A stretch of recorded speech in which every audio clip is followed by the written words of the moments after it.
Any questions so far? How could there be? Sure. I don't know.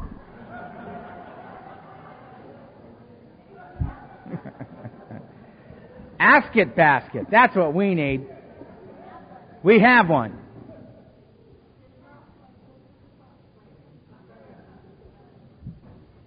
No one has any questions so far? Yes, ma'am. Hi, Amanda.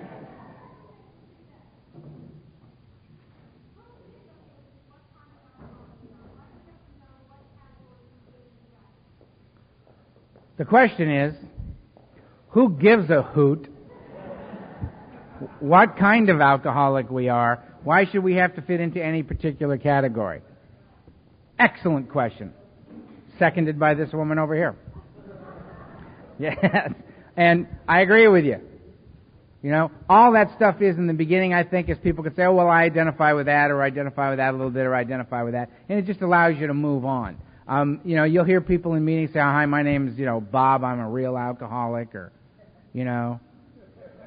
I mean, as opposed to the rest of us, who thought AA sounded like fun. We'd just come. Alcoholic. I agree with you.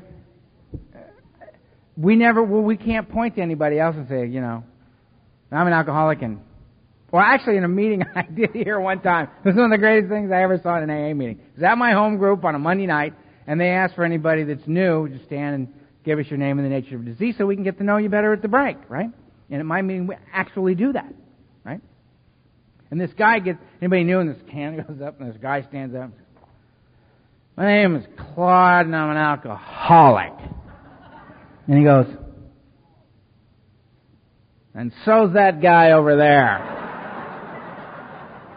And sits back down, right? I thought that was the greatest thing I ever said. He's right. That guy is. I've heard him say it before. I love that stuff, right? Yeah.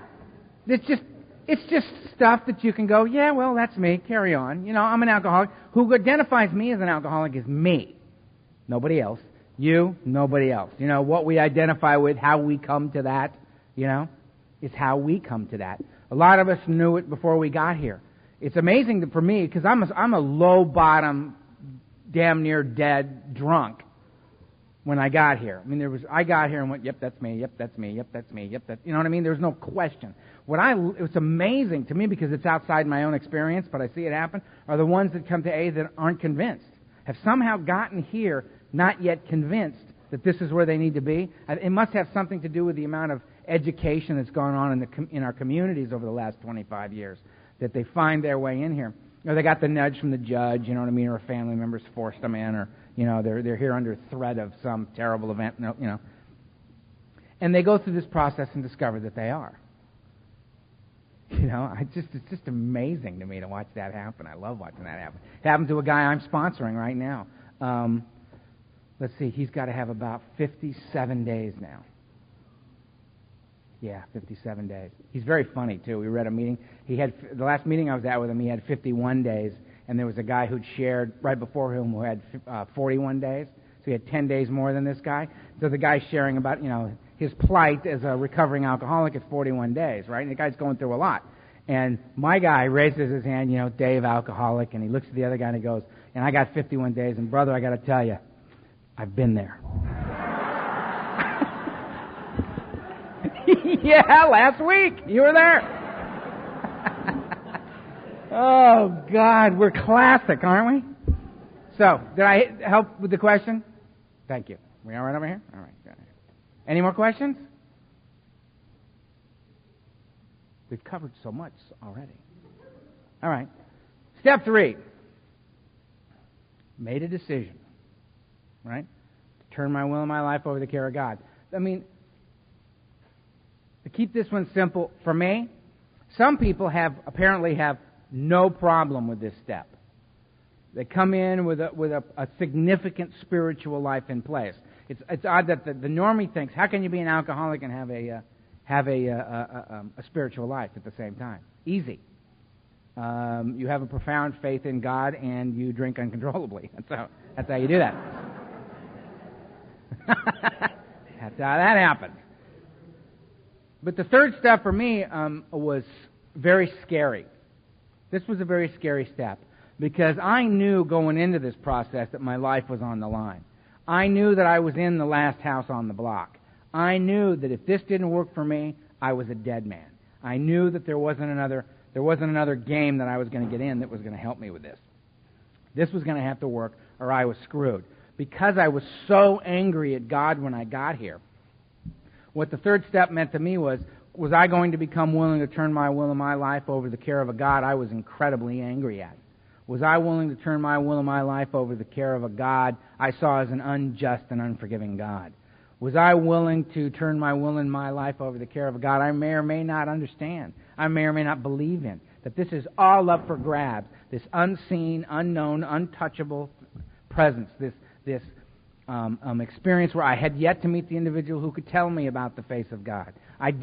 This was really an alarming leap into the abyss, if you will, for somebody like me. The beauty of this thing, though, is that on the one side I had my experience of 16 years of chronic alcoholism and drug abuse, and on this end I had a bad relationship. I jumped. I pulled the trigger. I got down on my knees and to the best of my ability turned my will and my life over to the care of a God I did not understand. That was the best I could do.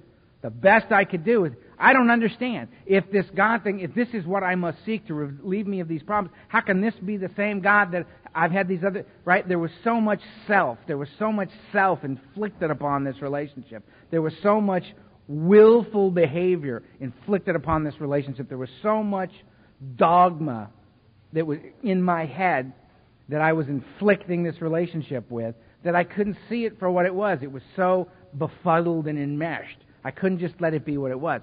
So I did this. I turned my will and my life over to the care by getting on my knees and saying the third step prayer and getting back up. And how that felt was, and I felt it was spooky. Right? I mean, what I basically felt is that my life is on the line. I just took a pair of dice, and I don't even know what the game is we're playing. And I threw them out on the board, having no idea what to expect. That was the leap of faith. Right? In spite of my own experiences, I must go this way. In spite of my own crippled belief system, I must go this way. Those who have what I want are saying go this way. See, that's the amazing thing about Alcoholics Anonymous is I'm sitting around in meetings and there's guys like the late Fred Ellis, right, in these meetings. And this man would talk, and I believe everything that man said. If I stood next to him, if I felt like I'd taken 20 milligrams of Valium, I just, nice.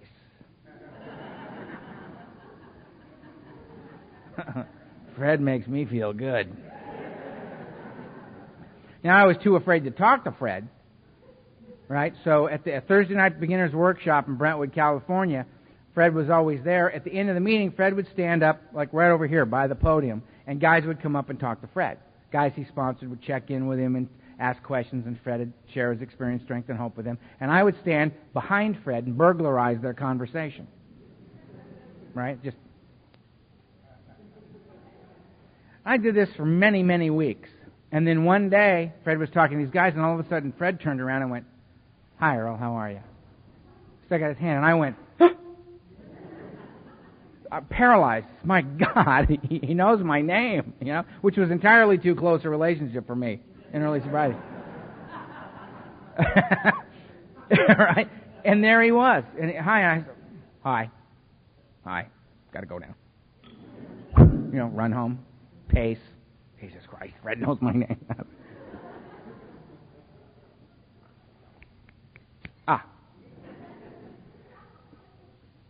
So I did this step. It felt like, when you get on the roller coaster and you're going up the thing and it's going click, click, click, click, click, click, click, click, click, click, click. The third step is where you hear the click and stop.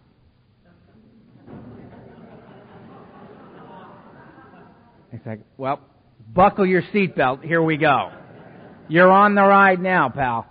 And that's how it felt to me.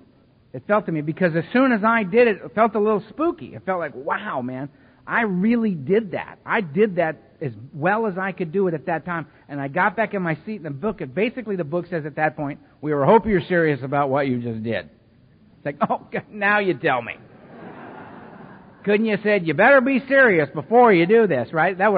I could have hovered right there at the brink of 3 for several years, having heard that. But it said, we hope you were serious about what you did, because, see, now we have to embark upon a plan of rigorous action, right? Or this is all just a conversation, right? A lot of guys sitting around in the bars, going, that third step is a bitch.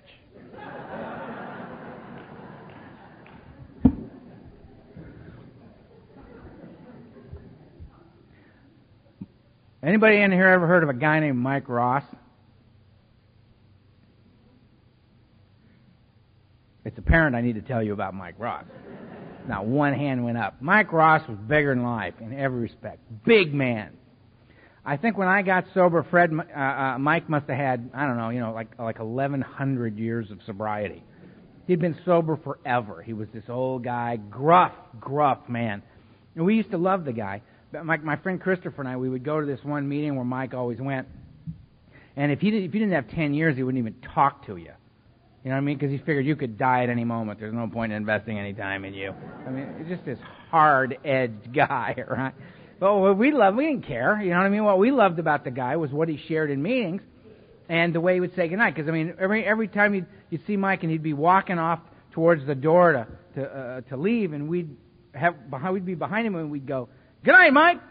And Mike would think that a friend of his was calling out to him, and Mike would turn around to say goodbye to a friend and go,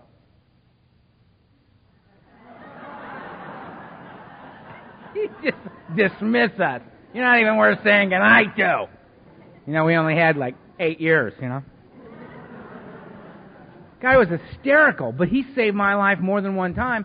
We would be sitting in a step study. I remember going to this one step study, brand new, and I mean, my head's on fire. I'm in flames. Just nobody can see it. You know what I mean? I'm walking in a meeting, and I'm going to get a seat. I'm going to sit. We're going to talk about the steps. We're going to talk about the steps. Okay, good. Apparently the steps are a big thing. We'll talk about steps. 4-step. 4-step. Haven't done that yet. Let's hear all about it. Great. I just, sit in a meeting. I'm like out of my mind, but people are walking up and going, "How you doing?" Fine. How you doing? Fine. My newcomer mantra. How you doing? Fine. In my head, I'm thinking things like, "You're not being attacked. You're not being attacked. He just said hello. You're not being attacked. Mayday! Person coming at me." Dicey in my head. And I'm sitting down, and a guy shares about the 4-step. Talks about the 4-step. Great length, great detail, minutia. God, could there be any more about this step? It's brilliant. I remember thinking, got to get the guy's number. Fabulous. Broke the step down. What more could I need to know? Next guy raises his hand. Goes on for 5 minutes about the 4-step. Just fabulous. It's just unbelievable. Couldn't be less like what the last guy talked about, but delightful. Very entertaining. Great stuff. Thinking, okay, all right, we got two ways to do this now. By the 5th guy, I'm thinking to myself, okay, well, I don't need to buy a new gun because I'm only going to use it once.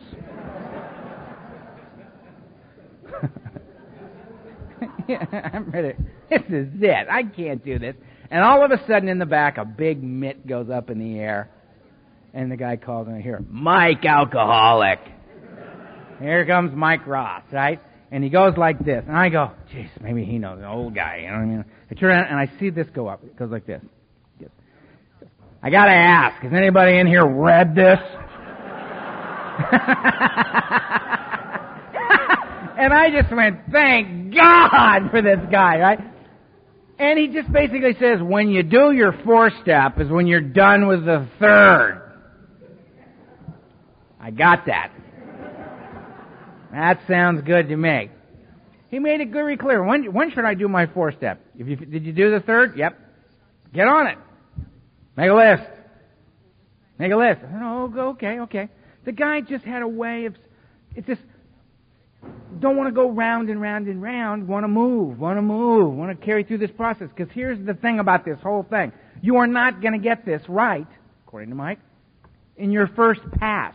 This isn't about getting it right. This is about getting it, doing it, having an experience as a result of the process. The cool part about the steps is you're not it's like, okay, does everyone in here recognize that you're allowed to do the steps once?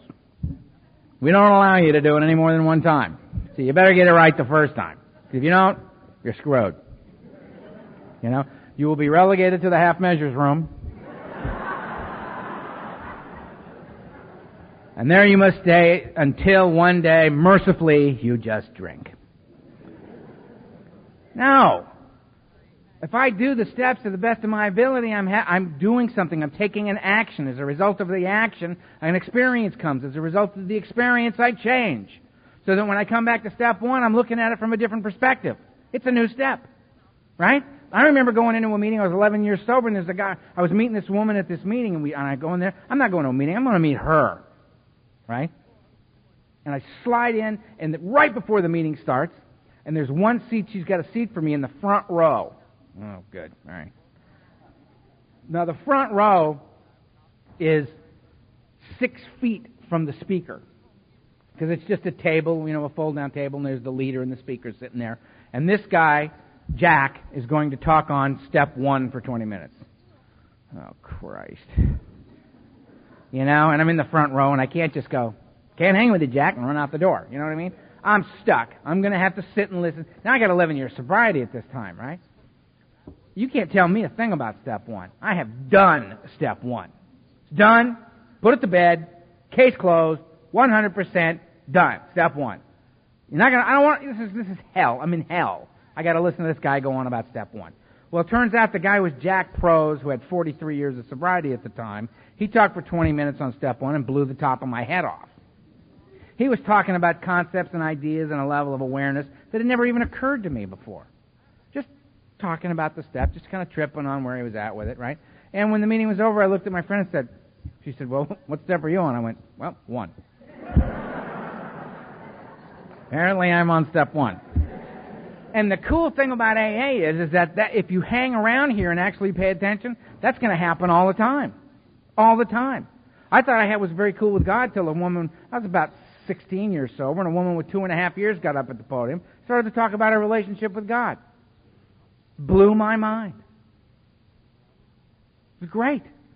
That's what goes on around here. Different people coming at it from different perspectives and different directions. So if you're thinking about if you do the book, you come up to me at the end of this and go, delightful, Earl, very entertaining, however, I do it a completely different way. Okay. That's my response. Okay, good. That means more dialogue. What I love is people who get up here. Occasionally we'll do this sort of stuff and somebody will come up to me and go, Earl, I find your comments on the process of recovery disturbing. Really? Yeah. Yeah, I think you're killing alcoholics, Earl. For Christ's sake, you need to do it this way. Here's my workbook that I've developed over the last 8 months. And I'd like you to take this workbook and explore what I've seen as the relationship between God, self, and others. I say, okay, cool. And Earl, please, for God's sakes, just, don't talk in AA anymore until you've read my book. Say, all right, then thanks for sharing that with me. That's lovely. And I love how pissed off people get about this stuff. It's hysterical to me. I'm standing in a room with a bunch of dead people sitting up pretending they're paying attention to me. Right? We're alcoholics and drug addicts, and we're arguing over how to develop a relationship with God. It's like, okay, I can't get too upset about this, all right? It's crazy, right? What we're doing, we're wrestling with the concept of God here, right? In this third step, I wrestle with the that's what Israel means, one who wrestles with God, right? The book. It says to me in the portion of chapter 5 that I've heard God knows how many times in 22 years. God could and would if he were sought. It doesn't say God could and would if he were found. God could and would if he were sought. Then I must seek God. I'm given very, very specific instructions on how to go about doing that later on in the steps. I must seek God. But what I've got to do at first is throw myself at it, to open up my arms and say, I let go, I let God, I surrender. I can't, God can, I'll let him. God could. Restore me to sanity, soundness of mind, relieve me of the obsession of drink. Now, and what's interesting is that the action of these steps, where I seek this God, is remarkable to me. That it's about my willingness to get the stuff that I place between me and God and me and my fellows out of the way. I put it there, I get rid of it. I don't ask God to get rid of it, I do it. I don't ask you to do it, I do it. I do it. I don't sit in my apartment and wait for life to come knock on the door. I must get up and go outside. I had a sponsor, my second sponsor after Donald died. I had a second sponsor for 6 years. He's a great friend of mine. I love him dearly, Al F. He's the guy that get between those, right? He's a big meditation guy. It's very difficult to talk to because he's just being there while you're talking to him. He's a fantastic example. So he's a sponsor. You don't do what he says. You just watch him and feel him. You know what I mean? Just right there. He's an amazing human being. Absolutely amazing. But he said, Earl, if you give your life to God and sit in the closet, what you get's coat hangers. Right? It took me 6 months to wrap my head around that. It's like, all right, I'll be back when I have any idea what that means, Donald used to say to me, Earl, God comes in shoe leather. Okay. Apparently God is a shoe salesman. I don't. So I get it, right? There's these actions I take to open myself up to this experience of a power greater than myself. I can assure you I do not understand God. I pray to a God I don't understand. But I do pray to a God that I see the evidence of in my life on a daily basis. On a daily basis. It's there if I want it. That's a lot of what the big buzz is for me. Are these sudden realizations that if I just stand still and feel the life that is around me, that there's something quite remarkable going on all the time. That's the cool thing, man. It's better than any drug I ever took. I took so much LSD that I was classified legally insane by the military. Right? And this buzz is better. This buzz is better. I've done enough heroin in one night to sit around, just checking my pulse. Yeah, there it goes again. Good. I've slowed it way down. I've drank enough alcohol to come to in different cities. Right? No buzz better than that. The clarity of being completely present in a moment and feeling the presence of God. That's an amazing event. And this is the only way that that's available. How I begin that process is by being willing to turn my will and life over to the care of God as I understand Him or don't understand Him. To get out on my knees and say the third step, prayer. And I mean literally get down on my knees, not figuratively speaking. For me, literally. I literally get down on my knees and say that prayer. The reason I do that is I got to humble myself. Humility is the willingness to learn for me. And I have to present myself willingly. And that way, I know for a fact, there's no mistaking. I can't say, well, I feel willing as I stand there with my chest out. But if I'm willing to get down on my knees and just do it from a position, I'm not being submissive. I'm relinquishing power. I'm relinquishing control. Come on. I'm here. I'm willing. If I ask, God will come. That's what the book says. I have to ask. I got to ask. Right? So I do. So that's step 3 for me. Nice and simple, easy. It's about the experience of it. It's about gathering an experience. It's about creating an opportunity for a deeper and more meaningful experience. That's what it is. Step 4, I just pulled the trigger in step 3. Boom. I'm in. The ride stopped clicking. Here we go. Right? It says I must immediately, I get up from step 3 and I embark upon a plan of action immediately. What's the action plan? For me, 4 through 9. 4 through 9. 4 and 5 is me. 6 and 7 is God. 8 and 9 is you. Nobody else to play with. That's everybody. We're all covered. What do I do in 4? Well, according to this,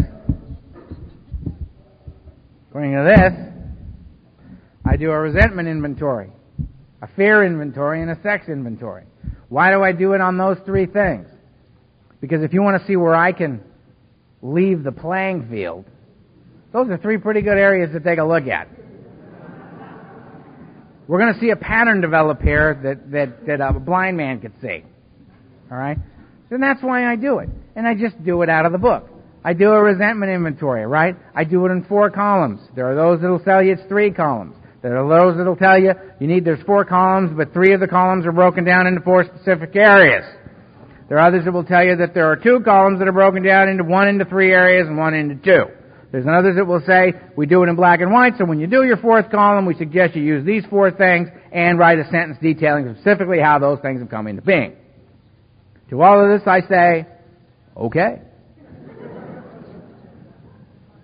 Sure. Whatever floats your boat.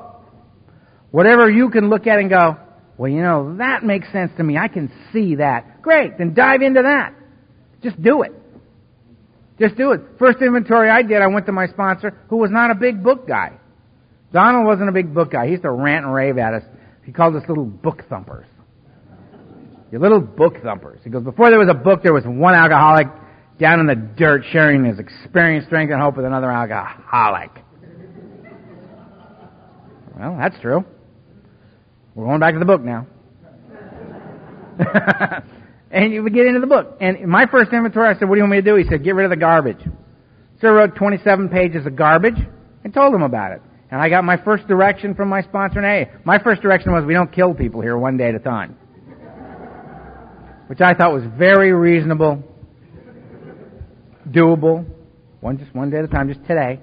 And I haven't killed anybody one day at a time. I was actually planning a murder when I came to AA. So he felt compelled to tell me immediately, we don't do that.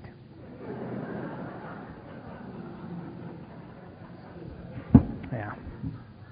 My best thinking again. So I do a resentment inventory. I make a list of, and it talks about it in the book. I mean, if you guys want me to, I can waste a lot of time up here, put my glasses on and read it to you. Exactly what it says and why you do it that way. But I'm figuring these are readily available. These are readily available. You want to see precisely how it is in here? Go here and read it. What I'm telling you is what I did was I went here. And when I finally did an inventory that was out of this book, that's when things changed for me. The getting rid of the garbage was great. It made it possible for me to take action that suggested I was making a commitment to being here. That was of value. Doing it completely different than the book told me to do it was of value. Absolutely of value. I think what that did was it allowed me to then feel like I'd earned the seat I was sitting in.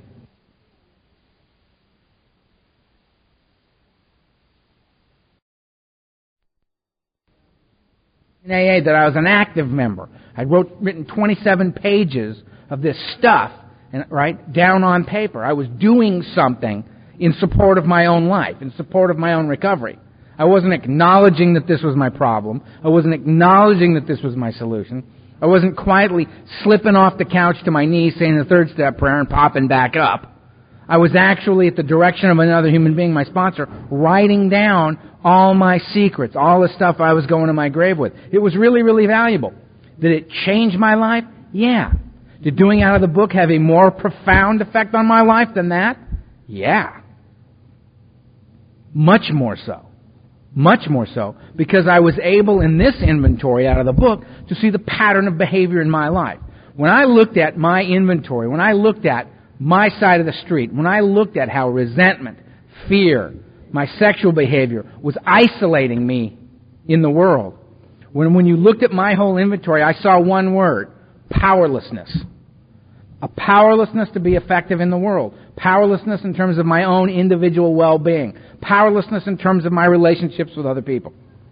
That I was in fact a self-centered, frightened man, and that this was ruling my life. In my sexual relationships, I was either completely in control or totally unavailable. Right? Never in the middle. Never an equal participant. Completely unable to do that.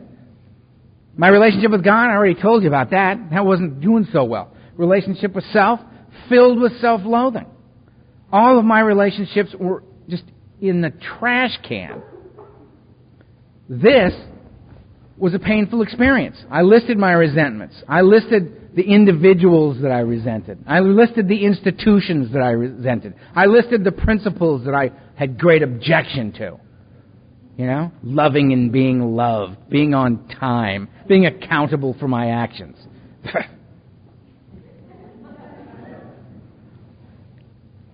Hated all that stuff. And when I got to this enough, I realized I just got out my address book.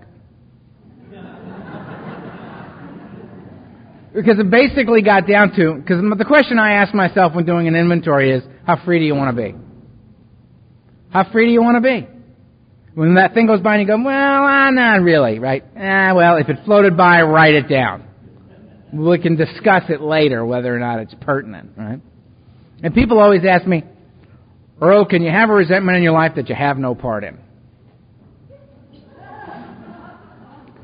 And my answer to that is, probably. There weren't any in mine. But I have actually sponsored a couple of guys that had some things listed, and they had no part in it. Right? They had no part in it. There are circumstances that can occur in life that can cause you great deep-seated resentment that you have no part in. Yeah, I've actually seen it, and I'll be happy to discuss with anybody at one of these breaks that we have along the way. For you smokers, of which I am now a proud non-member of that group. Yeah. Oh, yeah, the smokers. No, here's the smokers.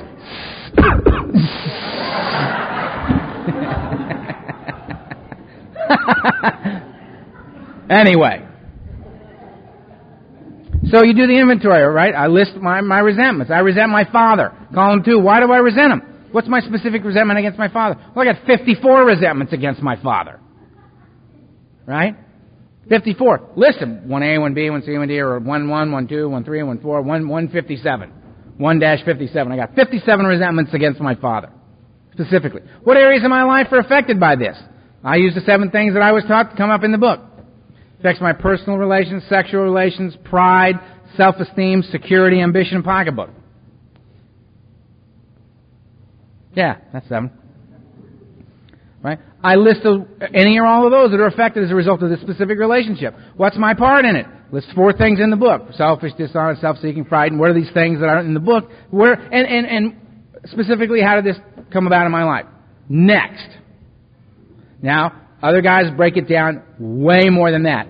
One other guy that I hold in high regard, adore him, has now come to the belief that there is no 4th column. That it's a 3-column inventory. I have yet to discuss this with him. I have absolutely no idea what he's talking about. But I'm willing to listen. I'm not going to reject it out of hand. Fine, you got another way of doing it? Let's hear it. If it works for me, I'll give it a shot. Because this isn't about this way. It's about doing it. It's about getting this stuff down on paper and being relieved of this. This is the stuff that I put between me and God. So I get out my phone book because basically I realized at one point, my address book, if I knew you well enough to put your name and phone number in my address book, at some point you had frightened me. And if you frighten me, you piss me off. You frighten me, I resent you. Right? Now, early on, all you had to do to frighten me was walk up and say, how's it going? Well, what the hell are you asking me that for? How the hell am I supposed to know what's going on? I don't know what's going on. And clearly you don't either, or you wouldn't be asking me. I hate you.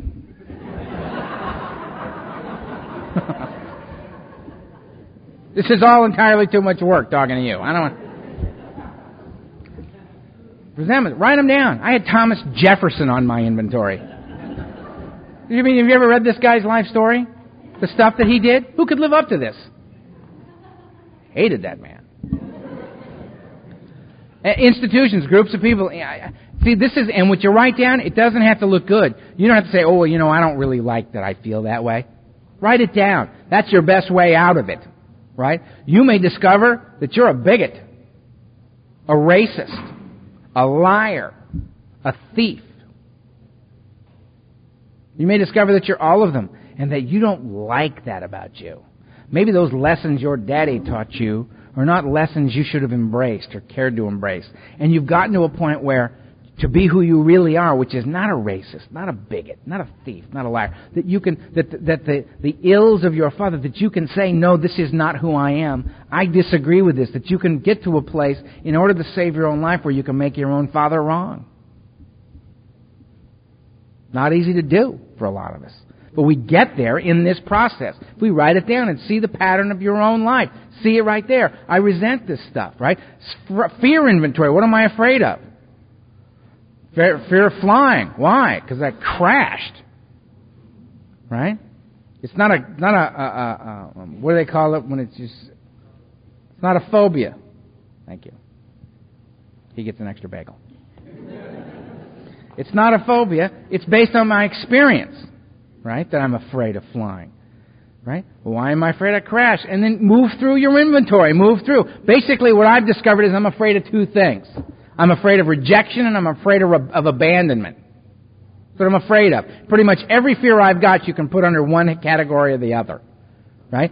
In the 12 and 12, in the 7th step, right, second to last page, it says, self-centered fear is the chief activator of all my defects of character. Either I'm not going to get something I want, or I'm going to lose something I already have. Rejection and abandonment. And it gets real simple, so that when I'm functioning in my life, I don't have this blanket, vague, unexamined wall of fear that I can throw up in the world. You know what I mean? So when you walk up to me and suddenly you're confronting me, Earl, I hate your discussion about step 3. Wall of fear. Now lob things over the wall until this person goes away. Yeah, well, I don't like your clothes. I don't like your discussion on step 4. I hate you. I don't like you either. Screw you. Lobbing stuff over. Make him go away. He's scaring me. Then the person goes away. But if I recognize all I'm afraid of is fear, I have a fear of not getting what I want or losing something I have, I'm afraid of two things, right? So, you come up and you scare me, and I throw up my wall of fear and I just go, oh. Well, that didn't work. I got to take a deep breath and go, what am I afraid of here? I'm afraid I'm not going to get something I want to be accepted by you, or I'm going to lose something I already have. A reason for being here. Or just fill in your own blank, whatever it may be. What works for you, right?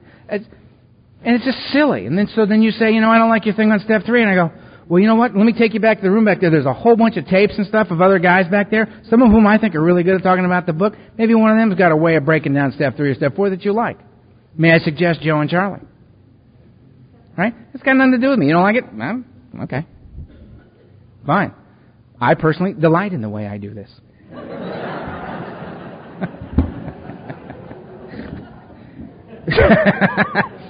Find your own way. Find your own way. This is just one little glimpse of it. I don't have this thing wrapped up. I'll come back here next year, sit down and go, remember that first time I was out here? You got a tape of that last one? Burn it. We got a whole new way of doing it. What would that mean? Would that mean that I was wrong today? No. No. It would mean that I've continued to explore the process. I have another way of communicating it. I have a different experience of it now, which requires yet another way of communicating it. So you just find your way through. Some of you are going to become big Joe and Charlie fans. Those are going to be your guys. So that guy and that guy and that guy? Crap! Then you're going to become a Joe H guy. The rest of us are peasants. Find your own way. It's all good. Because what you are, if you're prescribing to a particular path is you're saying, I'm an alcoholic and I seek this thing. I seek this process. I seek this unfolding in my own life. And that's what it's about. So that's all we're doing here today is wrestling with it this way today. All right? So I do these 4-column inventories on resentment, fear, and sex. Right? Now, in step 5, I'm supposed to reveal these before God to another human being. I'm supposed to sit down with somebody and get it out. I would suggest doing that. Really, it's not that deep. Do you know what I mean? What you have to do, the specific way you go about it. The book will suggest, the 12 and 12 will suggest, the book will suggest, this is how you go about it, right?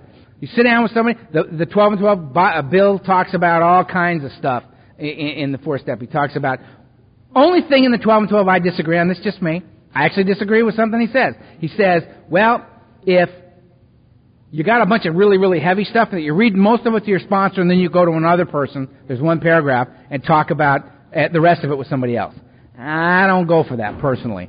I was so good at compartmentalizing my life when I was out there. That was one of my major problems, was that nobody knew the whole story. This guy knows a little bit, she knows a little bit, that guy knows a little bit, she knows a little bit. But nobody knows Earl, really. Nobody knows the whole deal. And there's pieces in each of those compartments that say an awful lot about who I am. So I had to find me, that's just me, I had to find a place where I could give it all up. All of it in one place. So that's what I did.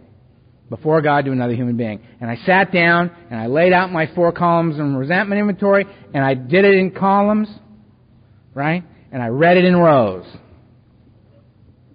Right? I wrote my resentment list until it was done, then I went to column 2 and answered the stuff in column 2. When that was done, I went to column 3. When I read it to the individual that I read it to, I read it across in the rows. 1, 1, 1, 2, 1, 3, 1, 4, 1, 5, till 1 was done, then I went to 2. And I read across. And that way. And that was how it became a completely different document. Doing it that way. Instead of just this way, all of a sudden I'm doing it in another way. And this incredible pattern of behavior in my life is revealed to me. Right? So that was the 5th step. I sat down and I did it. Was I happy about this? No. Was it a comfortable experience for me? Absolutely not. Did I have a lot of discussion with my sponsor as I was reading it to him? No. Anything that was said in that meeting, other than what I had written down, was conversation that he introduced. My job was to show up and read what I had written. Not offer further explanation, read what was written. Not an occasional preemptive strike where I would sit and go, now this next one. Let me discuss this next one with you. I want to restate that I was not in my right mind, that I personally do not consider this to be an example of who I am. None of that. He just shut up and read it. And I read it, and occasionally he would say, time out. Right? Read that last one again, I love that one. And he would he would do that to me. Or he would do the wonderful, loving sponsor type thing where he would say, that reminds me of a story, because he'd see that I'd read one that I was particularly ashamed of. And he would say, that reminds me of a story. And he'd tell some atrocious story about something he'd done that was very, very similar to this hideous event in my life, right? And it relieved me. I mean, there was healing that went on as the process took place because of who he was. I mean, it was just an amazing, amazing experience. Did I feel, and at the end of the 5th step, I felt different. What I felt was remarkably exposed. That's what I felt. And it was remarkably uncomfortable. But it was the only way I was going to discover for myself that I could tell you the truth about who I was and you wouldn't throw me away. That you would just consider me more as one of yours, as with you, than before. Right? That was it for me, and that was the only way a guy like me was. Believing you that because you told me so? Nah. Not like I got it when I did it. When I did it, I was in. I was in. I showed up, and I looked at my sponsor when I was done with my 5th step, and I said to him, now all I have to do is wait for you to die. And he looked at me and he said, oh, isn't that lovely? And he walked away. Amazing experience. An amazing experience. Let's take a break.